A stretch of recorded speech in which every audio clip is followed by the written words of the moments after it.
Donc pour faire une bûche au Nutella, vous avez besoin de 4 œufs, de 30 g de beurre, de 50 g de farine, de 50 g de maïzena, d'un demi-paquet de levure chimique, de 225 g de sucre, d'une cuillère à soupe de rhum et de Nutella. Dans 2 saladiers différents, séparez les blancs d'œufs des jaunes d'œufs.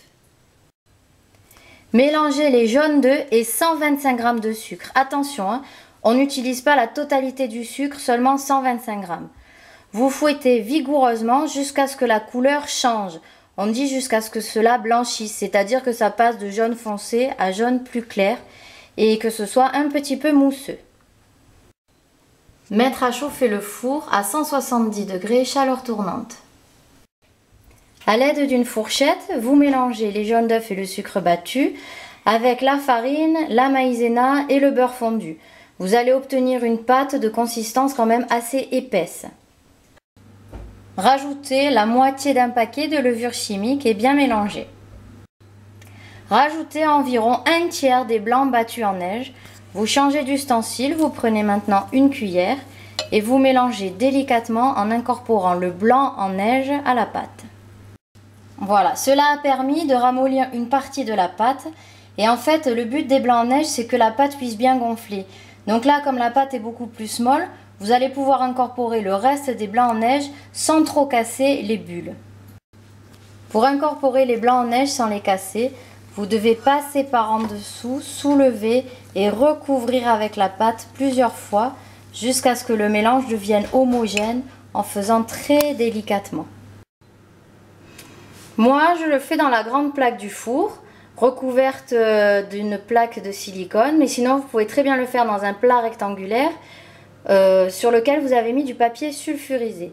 Vous étalez la pâte sur à peu près 1 cm d'épaisseur. Voilà, vous étalez la pâte. Moi, j'ai pas étalé sur toute la longueur parce que sinon il faudrait que je double la quantité de pâte. Et vous mettez au four. La cuisson dure 10 minutes. Pendant que la génoise cuit dans le four, faites chauffer 10 centilitres d'eau, le sucre qui reste, c'est-à-dire 100 g de sucre, et une cuillère à soupe de rhum jusqu'à ce que le sucre soit fondu.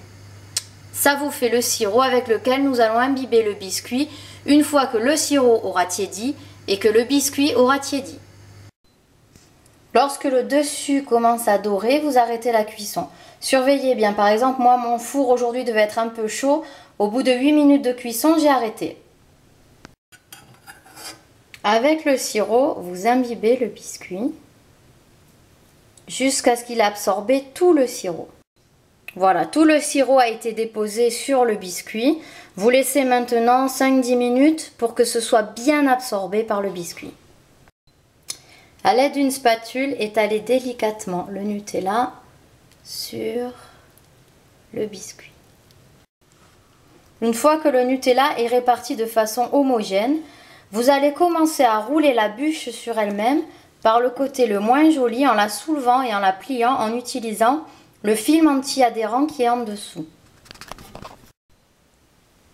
Utilisez le film anti-adhérent qui est en dessous pour vous aider à rouler la bûche. Voilà. Coupez une tranche du bord, placez-la sur le dessus. Ça fera comme si c'était un départ de branche de la bûche. Et ensuite, vous recouvrez votre bûche. Alors, voilà, vous avez ensuite plusieurs possibilités pour la recouvrir. Soit vous la recouvrez de Nutella. Et ensuite, avec une fourchette, j'ai fait des petits dessins pour faire comme si c'était le nœud des branches de bois. Soit vous pouvez simplement la saupoudrer de sucre glace. Vous pouvez aussi la recouvrir de confiture avec des amandes effilées un peu grillées dessus. Alors, à partir de cette recette, vous pouvez aussi bien faire une bûche au Nutella qu'une bûche à la confiture ou la fameuse bûche au marron de Noël. Bon appétit!